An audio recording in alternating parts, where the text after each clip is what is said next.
Les amis, bonjour. J'espère que vous allez bien. Franchement, les gars, on a un problème. On a un vrai problème avec cette équipe du Real. Venez, on discute, les gars. Venez, on discute entre supporters du Real. S'il vous plaît, les supporters du Barça, partez, laissez-nous discuter entre nous. Supporters du Real, si tu regardes ce débrief, s'il te plaît, donne-moi ton avis dans les commentaires parce que personnellement, je ne vais pas être tendre avec cette équipe. Oui, il y a certains qui vont dire, on a mené 3-0, on est passé à rien du tout de finir le match avec 3-0, t'es trop dur, etc. Mais les gars, je vous promets que j'allais faire exactement le même débrief avant les deux buts d'Alaves. Même si le match était fini à 3-0, j'allais faire exactement le même débrief. Peut-être que je serais venu en disant oui, victoire 3-0, mais je ne suis pas rassuré, on a gagné 3-0, c'est bien, on a marqué, Mbappé a marqué, Rodrigo a marqué, mais je ne suis pas rassuré dans le jeu, etc. C'est ce que j'allais dire si on avait fini le match à 3-0. Mais en ayant encaissé deux buts à la fin du match et en ayant fini ce match à 3-2 et on est passé à ça d'une égalisation d'Alaves et finir le match à 3-3,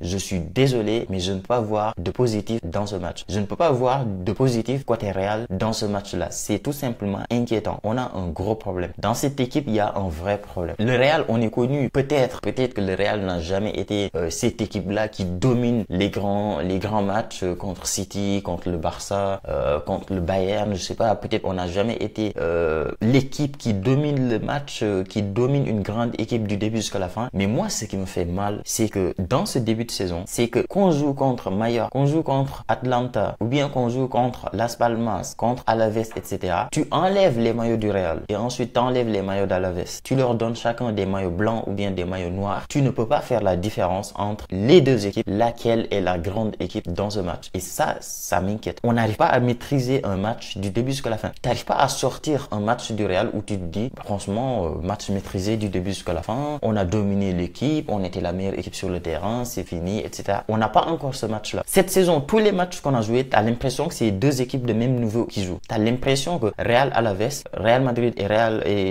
Alaves, tu as l'impression que c'est le même niveau et que ça se bat. Au final, le Real avec des individualités, Mbappé qui fait une action incroyable, marque, Rodrigo qui fait une action incroyable, marque, Real Mallorca, tu as l'impression que c'est le même niveau, Real Palmas, tu as l'impression que c'est le même niveau, mais qu'au final, c'est Vinicius ou bien c'est Mbappé ou c'est Rodrigo qui fait une action individuelle et qui marque. Mais tu enlèves les buts dans les matchs, tu as l'impression que le Real joue au même niveau que des petites équipes comme Las Palmas, comme Mallorca, comme Alaves. Et ça me fout les boules. On n'arrive pas à maîtriser un match, on n'arrive pas à imposer notre supériorité, on n'arrive pas à assumer le fait que on est la grande équipe dans ces types de confrontations-là. Et ça, oui, il y a certains qui vont dire oui, mais le Real a toujours été comme ça, on n'a jamais... Non.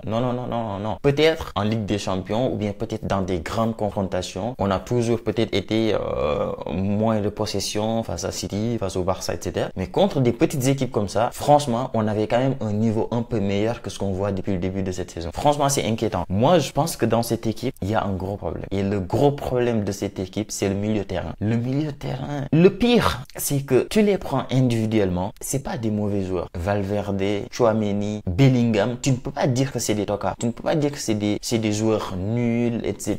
et qu'ils doivent pas être titulaires, machin truc. Mais le problème, ce n'est pas les joueurs. Le problème, c'est qu'ils ne sont pas compatibles. C'est qu'il y a un problème de compatibilité au milieu du Real. Je l'ai dit depuis le début de la saison, Valverde, Tchouaméni et Bellingham, ça ne va pas ensemble. Il manque ce joueur-là qui organise le jeu. Et le problème, c'est qu'on a ce joueur, c'est Modric. Mais Modric, il a un certain âge qui fait qu'il ne peut plus être titulaire dans des matchs jusqu'à 90 minutes. Il ne peut plus le faire. Et même s'il pouvait le faire, il n'a plus le niveau qu'il avait il y a 2 ans, 3 ans, 4 ans, etc. Et Toni Kroos, ce qu'il faisait avant, descendre entre les deux défenseurs, récupérer la balle, vision de jeu, envoyer la balle à gauche, à droite, etc. On n'a plus ce joueur. On n'a plus ce joueur. Et on n'a plus le joueur qui organise le jeu au milieu, qui prend, qui organise, qui donne à Bellingham, qui lui redonne, il donne à Valverde, qui récupère, qui redonne peut-être à Mbappé qui va sortir, etc. On n'a plus ce joueur qui organise le milieu de terrain. Bellingham, il est incroyable. Bellingham, c'est une machine de guerre.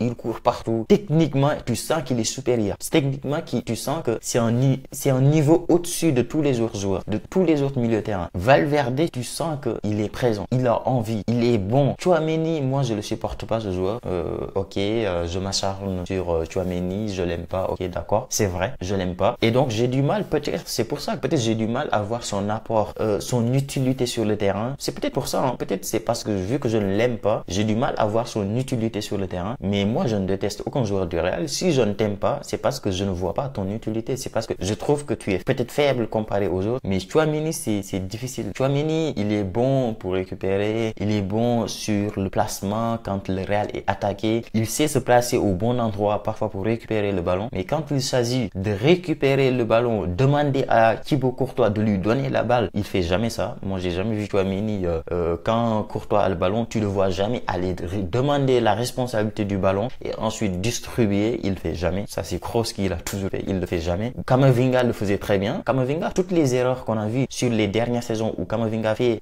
des pertes de balles devant sa défense et ensuite le Real encaisse, très souvent c'était ça. C'est qu'il descendait pour demander la balle et ensuite essayer de distribuer, organiser le jeu. Tchouaméni, il fait jamais ça. C'est pour ça que vous n'allez jamais voir une erreur de Tchouaméni à l'entrée de la surface ou autre. Très souvent, on lui force même. Parfois, c'est Courtois qui force la passe. Il se cache, mais c'est Courtois qui force la passe qu'il lui donne. Et ensuite, il panique, soit il dégage, soit il donne enfin bref. Au Real, t'as l'impression qu'on joue attaque-défense, attaque-défense, attaque-défense. Et que le milieu, à part Bellingham qui essaye parfois certaines choses, qui tente, Valverde, c'est pas pareil. Il a un jeu différent. Mais Tchouaméni, il a du mal à organiser le jeu. Franchement, vivement le retour de Kamavinga. Moi, j'ai hâte du retour de Kamavinga. Je pense que dans cette équipe, c'est vrai. Et la blessure de Brahim Diaz, ça fait mal. Oh, la blessure de Brahim Diaz, franchement, dans ce type de match-là, tu le mets à la 60e minute et tout, il t'organise le jeu, il te garde le ballon et il essaye de tuer le match avec un 4-0, 5-0. Mais moi, je trouve que ce Real-là est inquiétant. Franchement, je ne suis pas rassuré. Hein. Je ne suis pas rassuré. Je ne sais pas vous, si vous êtes rassuré, moi, je ne suis pas rassuré. Après, bon, très beau but de Mbappé, ça c'était hier. Beau but de Rodrigo également, frappe premier poteau entre les jambes du gardien.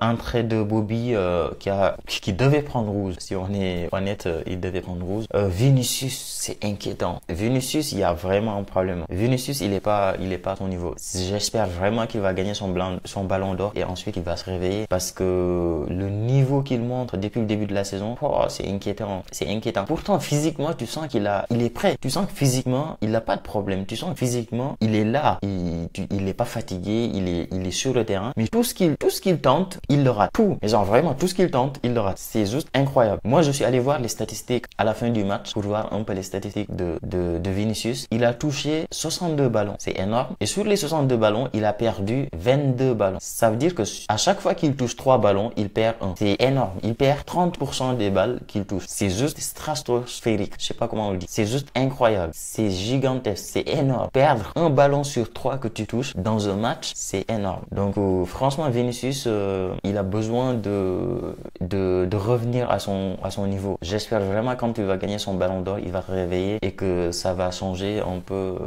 je sais pas, c'est peut-être dans la tête et tout, mais franchement, c'est inquiétant. C'est inquiétant. Les dribbles, ça ne passe pas. Les accélérations, ça ne passe pas. Quand il fait des passes, c'est tout le temps contré, c'est tout le temps récupéré. Non, il y a un problème. Moi, je ne suis pas rassuré. Je ne suis pas rassuré, hein, les gars. Ah, c'est inquiétant. Dites-moi vous ce que vous avez pensé du match. Dites-moi votre avis dans les commentaires. Vivement le retour de Kamavinga. Moi, je compte vraiment sur Kamavinga. Je ne sais pas pourquoi, mais je compte sur le retour de Kamavinga pour l'organisation du milieu de terrain parce que je pense que Tchouaméni doit sortir de cette équipe. Oui, je l'aime pas. Peut-être je m'acharne sur lui. Il n'est pas forcément le fautif.